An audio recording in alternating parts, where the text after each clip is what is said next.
So recently I did a little demonstration how to do a dodge and burn using Blendif, right? And it is a really good way to kind of focus in on the precision of your dodging and burning. But also I wanted to show you another little trick if you happen to own the Lumenzia panel. So the Lumenzia panel is actually created by Greg Benz. You can see down here, and he is a landscape photographer, and he uses a lot of masking and stuff, and he created this product mostly for landscape. So, you know, you can really zero in on colors and highlights and midtones and dark tones and stuff like that, but you can use it for dodging and burning so amazingly. So this image has already been retouched. So I've already done the skin, I've already done some dodging on her face just to pull the contrast back, but let me show you how quickly and easy it is to use the Lumenzia panel to really zone in on your portraits. I use this, I know a lot of you who have attended workshops by me have seen me use it in the past, but let me just show you this technique, because I have no doubt that even though I'm not sponsored by this panel, anything, I've been using it for years, I really wanted to share this with you because it will speed up your workflow tremendously. So there's all kinds of stuff right here. I'm not going to go through the panel and explain it, because you can go to his website or just Google search Lumenzia and you can find all of his how-to videos. But for this specific tutorial, I'm just going to show you how to use it for portraits. So this is curves. If I click on, see where it says hold Command for luminosity blend mode to avoid color shifts, or hold Shift to create zone curves. We want to hold Shift to create zone curves. So I'm going to hold down my Shift key, and then here it's going to ask me, what would you like to create? Well, I don't want layer masks, I want Blendif. So curves for all wide zones as Blendif. I'm going to click OK, and it's going to create all of these different curves adjustment layers, which is exactly what we want. So I'm just going to minimize this panel now. So the very, very top curves adjustment layer is our highlights, and the very bottom are our shadows. So we're just going to start by clicking on the curves of the first one, and we're going to pull it up, and so now you can see the highlights on her face. I'm not looking at her clothes. I know it's getting blown out here, but we're going to get rid of that later. And you can just see how it really increases your highlights and makes them pop.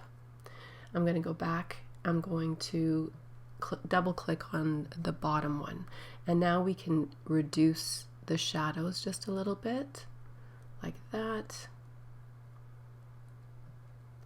And I'm going to go to this one, which is the next darkest one, and reduce those a little bit, so you can really see how it adds the dimension that dodging and burning does, but without all the work, right? And I'm going to go back up here to the second one, double click it, and just increase it just a bit. See, if you go too much, it's definitely too much. Just going to play with it a little bit and find a place that actually looks pretty good. So something like this. Okay, now what I'm going to do is I'm going to double click on the bottom one again, but I'm going to go into like the red layer, and I'm going to just pull it up just a little bit. So now I'm adding some red to the shadows. I'm going to go into the blue, and I'm going to pull it down because I want a little bit of yellow in the shadows. All right, so let's just close the group, and that's the before and that's the after. So that's pretty extreme. You can reduce the opacity of the group to minimize it a little bit, right about there. But do you see how that is so much easier than actually dodging and burning? I did do some initially, of course, but now I just do the overall dodging and burning to the image. But what I'm going to do is add a layer mask, change my brush to dark, and I'm just going to take it off the white pants here because the highlights are a little too strong, and I don't really want them on the white clothing so much. And that's how you can affect it that way. So I'm just going to come in now to selective color, and I'm going to start with my blacks, and this is just color toning, but you can really decide which way you want to go with this. You know, you can make your shadows cooler, or you can make them warmer, add a little bit of red maybe like this, and pull up the darks just a bit right about there. Now I'm going to come into my neutrals. I'm going to add just a smidge of yellow back in, and the whites I'm going to add just a little bit of cyan. You can pull it up, but then it's going to affect those pants again, which I don't want to do, so I'm going to leave it at 0. So you turn off that layer like this, and you can just see how it's affected it, but it's a really quick, easy way to dodge and burn. We're just going to pull this one down just a little bit because I see her face is a little warm or a little bright. Turn it on and off, and I think that's a fantastic result.